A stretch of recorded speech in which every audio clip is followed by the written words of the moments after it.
국무위원 후보자들의 국회 제출 인사청문 자료를 빌미로 기자들을 몰아세운다면 펜대를 놓으라는 말이 아니고 무엇입니까? 권력감시라는 언론의 기본적인 임무를 인정하지 못하겠다는 것입니다. 윤 정권이 언론을 수족 부리듯 하수인으로 두고 싶다는 것은 이제 명백한 사실로 확인됐습니다. 한동훈 장관이 복수에 나선 것입니다. 윤석열 대통령이 복수에 나선 것이다 이렇게 보는데요.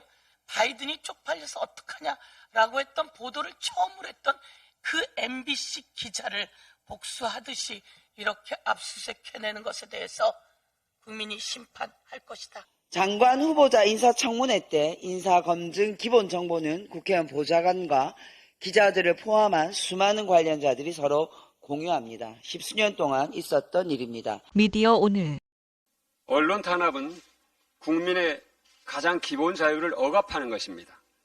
언론 자유 침해는 국민의 지지를 받을 수 없을 뿐만 아니라 국민의 저항을 부른다는 사실을 역사적 교훈에서 우리들이 알고 있습니다.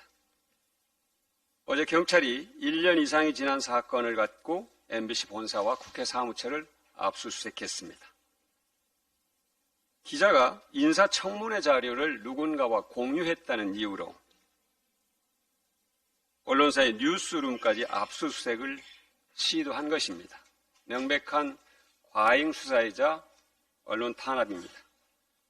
수사를 받는 기자와 압수수색을 당한 MBC는 지난해 한미 정상회담 때 있었던 윤 대통령의 비속어 논란을 보도했습니다. 많은 국민은 그래서 보복수사로 의심하고 있습니다. 어제 윤 대통령이 한상혁 방송통신위원장에 대한 면직을 제거했습니다. 방송통신위원회에 대한 검찰 수사의 목적이 한상혁 위원장을 축출하기 위한 것이었음이 드러난 것입니다. 후임으로 MB정부 시절 언론 장악과 때려야 뗄 수 없는 인물이 거명된다고 합니다. MB정부 시절 미디어법 날치기, 정현주 KBS 사장 기소와 해임, MBC PD수첩 제작진 수사 기소, YTN 기자 6명 해고 등 많은 언론인들에 대한 탄압이 있었습니다. MB정부의 악습을 끊지 못하고 오히려 계승하는 듯 한 것은 정말로 한탄스럽습니다. 국민들이 결코 용납하지 않을 것입니다.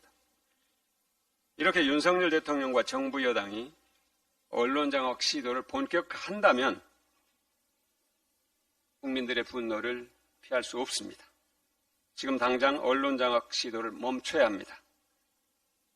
정권의 위기가 언론장악과 언론 탄압에서부터 비롯된다는 사실을 명심하시기 바랍니다. 어제 경찰은 한동훈 법무부 장관 인사청문 자료를 유출했다며 MBC 기자를 압수수색하고 뉴스룸까지 압수수색을 시도했습니다.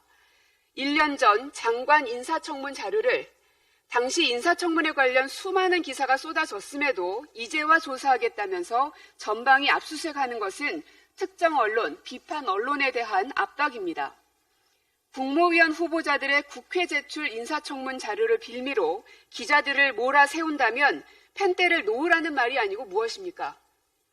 권력감시라는 언론의 기본적인 임무를 인정하지 못하겠다는 것입니다. 게다가 감사원은 공공기관도 아닌 MBC에 공문을 보내 감사 자료를 요청했다고 하는데 이는 전례가 없는 일로 공영방송의 정치적 독립성을 침해하는 처사이자 정치적 압박입니다. 검사 독재 정권이 가장 잘하는 압수수색을 해놓고는 한동훈 법무부 장관은 본인은 피해자라고 했습니다. 권력의 중심에 있는 사람으로서 최소한 피해자 코스프레는 하지 말아야 합니다. TBS 지원 조례 폐지, YTN 민영화 추진, KBS 수신료 압박, MBC 기자 전용기 배제 등 비판적 언론에 대한 탄압을 서슴지 않아왔던 윤석열 정권이 어제 방통위원장 면직과 MBC 압수수색까지 자행함으로써 이제 민주주의의 강을 건너가 버렸습니다. 윤 정권이 언론을 수족 부리듯 하수인으로 두고 싶다는 것은 이제 명백한 사실로 확인됐습니다. 군사정권 시절이었던 1988년 김수환 추기경께서 하신 언론이 권력의 시녀로 전락하면 국민은 어둠 속에서 살 것이라는 말을 35년이 지난 오늘 다시 상기해야 하는 현실이 참담합니다. 한동훈 청문회 자료입니다. 청문회 자료를 개인정보 유출이라며 MBC 기자의 집, 그리고 MBC 보도국 뉴스룸, 그리고 국회 사무처까지 압수수색했습니다. 완전 검찰의 직권 남용입니다. 이럴 수는 없습니다. 검찰의 직권 남용은 탄핵의 내용이다, 이렇게 말씀드리고요. 한동훈 장관이 복수에 나선 것입니다. 윤석열 대통령이 복수에 나선 것이다, 이렇게 보는데요. 국회 이 XX들이 승인 안 해주고 승인 안 해주면 바이든이 쪽팔려서 어떡하냐라고 했던 보도를 처음으로 했던 그 MBC 기자를 복수하듯이 이렇게 압수수색해내는 것에 대해서 국민이 심판할 것이다 말씀드리겠습니다. 경찰은 한동훈 법무장관의 인사청문회 자료 유출 혐의를 들어 MBC 기자의 휴대전화, 주거지, 차량까지 압수수색하고 MBC 사옥마저 압수수색을 시도했습니다. 그 기자는 윤석열 대통령의 비속어와 욕설 파문을 보도한 당사자로 보복성 과잉수사라는 비판이 곳곳에서 분출하고 있습니다. MBC 세무조사 525건, 과잉금 부과, MBC 기자 전용기 탑승 불허 등 감사원, 국세청, 검찰, 경찰을 총동원해 언론을 짓누른 것만으로는 윤석열 대통령의 분이 아직 풀리지 않는 모양입니다.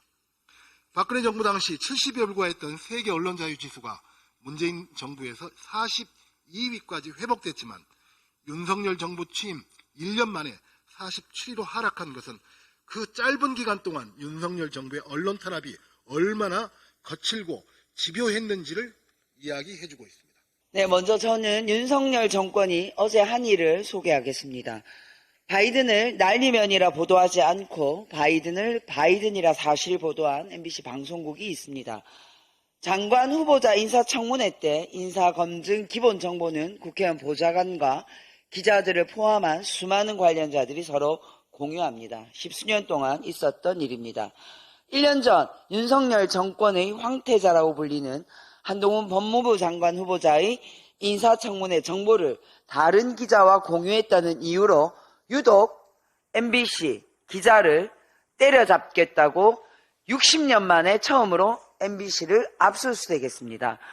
헌법 정신인 삼권 분립에 따라서 대통령과 행정부를 견제 감시해야만 하는 입법부 국회 사무처를 한동훈 법무부 장관 후보자 인사정보를 유출한 혐의로 압수수색했습니다.